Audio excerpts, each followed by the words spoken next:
반갑습니다. 저는 택시 운전을 하는 50대 아줌마입니다. 여자가 택시 운전하는 게 흔한 일은 아니지만 저는 이 일을 한 지 벌써 20년이 넘었습니다. 제가 일한 세월이 있다 보니 이때까지 만난 이상한 손님들도 정말 많았습니다. 그 사건들 중 재밌는 게 뭘까 고민을 하다가 몇 개 적어봅니다. 지금은 개인 택시를 몰고 있지만 처음에는 회사 택시를 운전했습니다. 택시 기사님들은 다 아시겠지만 회사 택시는 주간 야간으로 나눠서 운행을 해야 하는데 아무래도 야간에 손님이 더 많아서 산악금을 채우는 데에는 야간이 더 유리합니다. 참고로 산악금은 회사에 줘야 하는 금액입니다. 하지만 혼자 운행해야 하는 택시는 야간에는 그만큼 위험한 일도 많습니다. 제가 여자라서 무시하고 괜히 더 난동을 부리는 손님도 많았고요. 야간에는 대부분의 손님이 취객이기 때문에 어떤 사고가 있을지 모르기도 하고 손님이 모르는 길로 운전하면 돈 더 받으려고 돌아간다며 머리채를 잡는 손님도 있었습니다. 야간에 운전을 하면서 손님과 시비가 붙어 고성이 오가는 경우도 참 많았습니다. 이렇게 위협을 당하고 시비가 붙으면서도 야간 운행을 하는 이유는 당연히 돈 때문이죠. 뭐니 해도 뭐니 아니겠어요? 그놈의 돈만 아니면 주간 운행이 몸도 마음도 더 편하고 좋죠. 회사 택시를 하던 때는 택시 일을 시작한 지 얼마 되지 않아 아는 것도 별로 없고 해서 돈만 보고 야간 운전을 많이 했습니다. 의욕만 앞서서 체력은 생각도 못했던 거죠. 그러다가 너무 힘들어서 잠시 주간 운행으로 바꾼 적도 있었으니까요. 물론 돈이 안 돼서 금방 야간으로 돌아갔지만요. 근데 주간 운행을 했을 때에도 참 특이한 손님을 한번 태운 적 있습니다. 태우기 전에는 몰랐는데 손님이 택시에 탑승하는 순간 술 냄새가 어찌나 진동을 하는지 술통에 빠졌다고 해도 이해가 갈 정도였습니다. 대낮에 얼큰하게 취해서 해롱해롱거리는 손님을 보고 내리라고 할까 순간 고민도 했지만 이제 와서 내리라고 하기에는 늦은 것 같아 그냥 태웠습니다. 손님 어디까지 가세요? 하고 물어보니 너네 집? 이러는 겁니다. 어찌나 어이가 없던지 다시 손님 어디까지 가세요? 손님 집이 어디신데요? 하고 부르니 버럭 소리를 지르며 내 집도 모르는데 택시 운전으로 돈 벌어먹고 산다며 난동을 부리는 겁니다. 사람이 너무 어이가 없으니 웃음이 나더군요. 저도 기분이 상해서 야 너 내려 하고 싶었지만 그래봤자 술 먹고 취한 사람에게는 말도 안 통할 게 뻔해서 그냥 꾹 참았습니다. 저보다 덩치도 큰 남자를 힘으로 끌어낼 수도 없었고요. 어쩔 수 없이 근처 지구대로 갔습니다. 경찰이 취객을 보자마자 혀를 차더군요. 경찰이 봐도 대낮부터 고주망태가 된 그 손님이 한심해 보였나 봅니다. 경찰이 취객에게 내리라고 말하는데 이 양반이 경찰 말은 엄청 잘 듣는 겁니다. 벌떡 일어나서 택시에서 내리더니 경찰에게 아이고 선생님 고생하십니다 하면서 멀쩡한 신사처럼 예의를 지키고는 택시기사가 멀쩡한 길을 돌아서 간다고 저를 흉을 보는 것입니다. 그때 그 모습을 보고 제가 어이가 없어서 세상에 별의별 놈 다 있네 하던 기억이 있습니다. 이 정도가 그렇게 위험할 수도 아닌 평범한 진상 손님 중 한 명입니다. 취객 중에서는 정말 불쾌하고 위험한 행동을 하는 손님들도 있었습니다. 대부분의 취객들은 뒷자리에 거의 드러누워서 발로 운전석을 차며 여자가 집에서 밥이나 하지 괜히 밖에 나와서 택시 운전한다며 운전을 너무 못해서 거슬린다고 운전 똑바로 하라고 소리를 지르고 욕을 합니다. 그런 수많은 진상 중에 최고는 핸들을 지 맘대로 꺾으려는 사람입니다. 그럴 때마다 심장이 어찌나 철렁하는지 죽고 싶으면 혼자 조용한 데 가서 죽지 왜 저까지 같이 죽게 만들려고 핸들을 꺾는지 모르겠습니다. 그런 취객이 타면 정말 골치 아픕니다. 힘으로 하자니 제가 밀리기도 하고 나중에 엮이면 회사 택시다 보니 나중에 컴플레인이라도 들어가면 머리가 아파집니다. 회사 택시의 경우는 손님이랑 싸우며 잃어버린 시간만큼 다른 손님을 못 태우고 또 그만큼 산악금을 충당하지 못해서 힘들어지거든요. 그러니 대부분의 경우를 꾹 참고 경찰서로 인계를 합니다. 이게 최고거든요. 하지만 그 후에는 내가 이런 일을 겪으면서까지 택시를 해야 하나 괜히 울적해져 다른 일을 해볼까 하는 생각도 듭니다. 20년 넘게 잘하고 있지만요. 그리고 야간 운전 중에는 이런 손님도 만났습니다. 젊은 커플이었는데 뒷자리에서 아주 쪽쪽거리고 난리도 안 되군요. 둘이서 온갖 애정 행각을 해대는데 제가 다 민망했습니다. 아무리 서로 사랑하는 사이라고 해도 엄연히 택시 안도 공공장소인데 좀 너무하다는 생각이 들더라고요. 하지만 괜히 한마디 했다가는 안 좋은 소리만 듣고 시비만 붙을 것 같아 최대한 빨리 목적지에 내려주려고 했습니다. 근데 여자친구가 어떻게 하다가 남자친구의 핸드폰을 봤는지 갑자기요. 얘 전 여친 아니야? 내가 얘랑 연락하지 말라고 했잖아.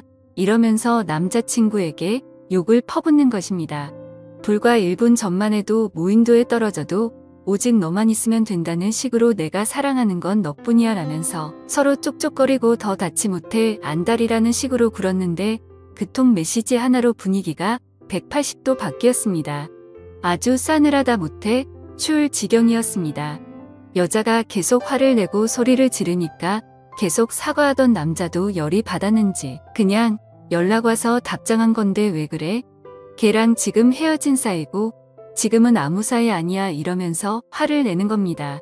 그러다가 남자가 순간 욱해서 운전 중인 택시의 문을 열고 택시를 내렸는데 그 여자도 따라 내리면서 남자친구한테 달려가 주먹질을 하고 남자는 그걸 또 피하고 난장판더라고요. 그래서 에이 요금 받긴 글렀네 하며 그냥 다른 손님을 찾으러 떠났죠. 그 모습을 보면서 우리 애들은 저런 짓 안 하고 다녀야 될 텐데 하는 생각도 들었습니다. 제 일은 택시 운전인데 매일매일이 절에 들어간 것 마냥 돌을 닦는 기분이었습니다. 하지만 이런 일들도 약과라고 생각될 일이 생겼습니다. 택시 운전 인생 동안 가장 큰일 날 뻔하고 무서운 일이 발생한 겁니다. 제가 회사 택시를 몰 때 생긴 일이니까 지금은 한참 더 된 이야기네요. 그날은 장마철이라 비가 내렸다 그쳤다 하며 굉장히 습기가 가득하고 찝찝한 기분의 나쁜 날씨였습니다. 손님도 없고 대부분 기본 요금 손님이라 돈도 안 되는 거리만 왔다 갔다 하고 있었죠. 이러다가 산악금도 못 채우겠구나 걱정이 되더라고요. 그러던 중 어떤 남자 손님을 한 명 태우게 되었는데 마침 또 장거리 손님이라서 반가웠습니다. 한 번 태우면 충분히 산악금도 채울 수 있는 거리였죠. 근데 말투가 이상하더군요. 한국말이 어설프고 조선족 말투라고 해야 하나? 아무튼 가끔 영화에서 들어본 말투를 쓰더군요. 어차피 돈만 제대로 주면 거리도 장거리라 돈도 되고 퇴근도 빨리 할 수 있으니 그냥 태웠습니다. 정확한 위치를 물었더니 장거리하고도 더 들어가는 거리였습니다. 완전 땡 잡았다고 생각하고 빗길을 열심히 운전했습니다. 머릿속으로는 이런저런 계산을 했죠. 이 손님을 내려주고 거기서 손님 한 명만 더 태워서 회사 근처로 가면 산악금 채우고도 돈이 훨씬 남겠네 하면서 나름의 계획을 세우며 신나게 달리고 있었죠. 핸드폰 내비로 주소를 찍어서 장거리 손님이 알려준 주소대로 가고 있었습니다. 여러 번 가본 길이면 제 나름의 지름길로 갈 테지만 초인길이다 보니 내비가 가란 대로 군말 없이 가고 있었습니다. 그런데 뒷자리에 앉은 남자 손님이 낮은 목소리로 이 길 맞아요? 하는 겁니다. 그래서 죄송합니다. 저도 초행길이라 내비대로 가고 있어요.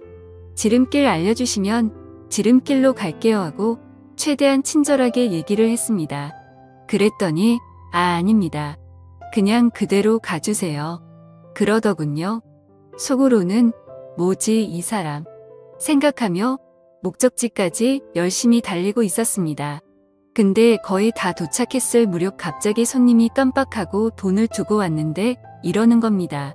저는 너무 놀라서 아니 여기까지 왔는데 돈이 없다고 하면 어떡하냐고 지금 밑에만 봐도 4만 원이 넘는다고 짜증을 좀 냈습니다. 그 남자는 카드를 주머니에 넣은 줄 알았는데 방금 확인하니까 없었다면서 지갑도 안 들고 왔다고 하는 겁니다. 여러 가지 생각이 스치더군요.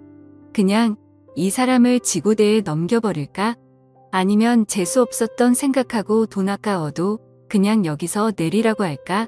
고민하던 중 그 손님이 제 난처한 표정을 보며 제 생각을 다 안다는 듯이 경찰서에는 넘기지 말라고 하더군요. 경찰서 가면 한국에 더 이상 있지 못한다면서 한 번만 봐달라며 충격적인 제안을 하나 하는 겁니다. 돈이 없으니 대신 물건을 주면 안 되냐고 물어보는 겁니다. 시대가 어느 때인데 물물 교환이라도 하려는 건가 싶어 일단 드러나 봤습니다. 기껏해야 반지나 목걸이려나? 좀 돈 되는 걸 주겠지 생각했습니다. 그랬더니 그 남자가 자기 신발을 벗으면서 이 신발이 비싼 건데 이걸 대신 드릴게요. 이러는 겁니다. 뭐 좋은 메이커 신발이라도 가지고 그러나 싶어서 신발을 자세히 보니 허름하고 구멍이 나서 다 낡아 떨어진 운동화를 보여주는 겁니다. 황당하고 어이가 없어서 제가 이상한 소리 계속하면 경찰서로 갈 거라고 돈이나 빨리 주시라고 했습니다. 그런데 버팅기면서 계속 신발이며 낡은 가방이며 이걸로 택시비를 대신하면 안 되겠냐고 하더군요. 말하는 투를 들어보니 처음부터 돈 낼 생각이 없었구나 느낌이 팍 오더군요. 그래서 핸들을 꺾어 차를 갓길에 대고 저기요. 제가 다른 길은 몰라도 이 근처 경찰서 위치는 다 알고 있거든요. 그냥 이참에 경찰서 가서 콩밥 좀 자시고 아저씨 원래 나라로 돌아가세요. 이렇게 말했습니다. 그랬더니 그 남자는 웃으면서 미안합니다. 내가 사람을 몰라봤네. 지금 친구한테 돈 가져오라고 할게요. 그러더니 어디론가 전화를 걸더니 저한테 주소를 불러주는 겁니다. 자기 아는 사람이 사는 데인데 거기로 가면 택시비 줄 거라면서 말이죠. 이미 미터기는 5만 원이 넘어가고 있었습니다. 곧 교대 기간도 다 와가서 불러준 주소까지 거리를 계산해 보니 좀 빠르게 가면 교대 시간까지 다녀오겠다 싶었습니다. 5만 원을 그냥 날리기엔 아깝기도 했고 그냥 빨리 다녀와야겠다 생각했습니다. 그 남자가 불러준 주소지로 내비를 찍고 달렸습니다. 솔직히 그때 수상하다는 걸 눈치챘어야 했는데 그놈의 돈이 뭔지 5만 원을 받을 수 있다는 생각에 수상하다는 생각도 못했습니다. 지금 생각해보면 너무 수상한 일인데 말이죠. 비는 계속 내렸다 그쳤다를 반복하고 주소지로 가는데 역 근처의 번화가 근처인 겁니다. 그래서 어디로 가야 되냐고 자세한 길 좀 알려달라고 물어보니 그 젊은 남자는 나이트클럽 쪽으로 안내하더군요. 거기는 아무리 봐도 사람이 사는 곳으론 안 보여서 아저씨 여기 나이트클럽 근처 맞아요? 하고 물어보니까 자기도 처음이라서 모른다는 겁니다. 그래도 일단 가면 친구가 나와서 돈 준다고 했으니까 그냥 계속 가라고 하더군요. 그런데 너무 불안해서 차를 멈추고 아저씨 친구분 전화번호 좀 주세요. 여기 차도 많고 길을 잘못 든 것 같아요. 이 길이 맞는지만 물어볼게요. 했습니다. 그 조선족 남자는 저를 훑어보더니 제 폰으로 전화하세요. 이러면서 폰을 건네주는 겁니다. 지금 생각해보면 제가 전화하면 제 핸드폰에 그 번호 기록이 남으니까 자기 폰을 준 것 같습니다. 저는 그때까지도 전혀 의심을 안 하고 있었기 때문에 그냥 그 남자의 휴대폰으로 전화를 걸고 상대가 받기만을 기다렸습니다. 그런데 상대가 전화를 받자마자 저를 휴대폰 주인으로 착각했는지 야 빨리 데려와. 묶어놓을 준비 다 해놨다 하는 겁니다. 그 말을 듣는 순간 이거 뭔가 이상하다 하는 생각이 들었습니다. 보통 같으면 택시비 얼마 정도 나왔는데 나던가 언제 도착해 내려가 있을게라고 하는 게 맞는데 묶어놓을 준비가 다 됐다고 말하는 건 왜일까라고 생각하는데 순간 인신매매가 생각나며 소름이 돋더군요. 그 무렵쯤에 중국인들이 인신매매를 하려고 사람을 납치해간다 뭐다 하는 소문이 돌기도 했고 여자 혼자 다니다가 납치를 당했다 하는 소문도 종종 돌았거든요. 둘 중에 어떤 거라도 큰일이구나 싶었습니다. 처음부터 나를 납치해서 데려가려고 했구나. 데려가서 무슨 일을 하려는 거지? 생각하다가 일단 티 내면 안 되겠다 싶어서 조용히 전화를 끊었습니다. 뒷좌석에서 남자가 왜 아무 말 안 하고 끊어요 하는 겁니다. 순간적으로 여기서 살아서 집에 가려면 정신 똑바로 차려야 한다고 생각이 들었습니다. 시끄러워서 전화가 잘 안 들리네요 하면서 대충 얼버무리고 나중에 다시 전화해본다고 하고 스트레칭하는 척하며 머리를 굴렸습니다. 이대로 목적지까지 갔다가는 큰일이 날 것 같은데 어떻게 하면 도망칠 수 있을까 생각했습니다. 그런데 사람이 극한의 긴장감을 갖게 되니까 머리 회전이 빨라지더군요. 갑자기 떠오른 생각에 택시 잔금 바꿔줄 현금이 없다고 잠깐 편의점에 들려서 돈 좀 바꿔온다고 했습니다. 그러자 그 남자는 알겠다고 해서 택시를 급히 근처 편의점에 세워서 편의점 안에서 경찰에 전화를 했습니다. 편의점 유리문 밖으로 택시를 쳐다보며 통화를 하며 이런 상황이니 도와달라고 말하며 통화가 5분 이상 길어지니 제 택시 뒷좌석에서 그 남자가 내리더니 도망을 치는 겁니다. 하염없이 멀어지는 그 남자를 쳐다보며 택시비는 받기 글렀구나 생각했지만 한편으로는 목숨을 건졌다는 안도감에 온몸에 힘이 쭉 빠지더군요.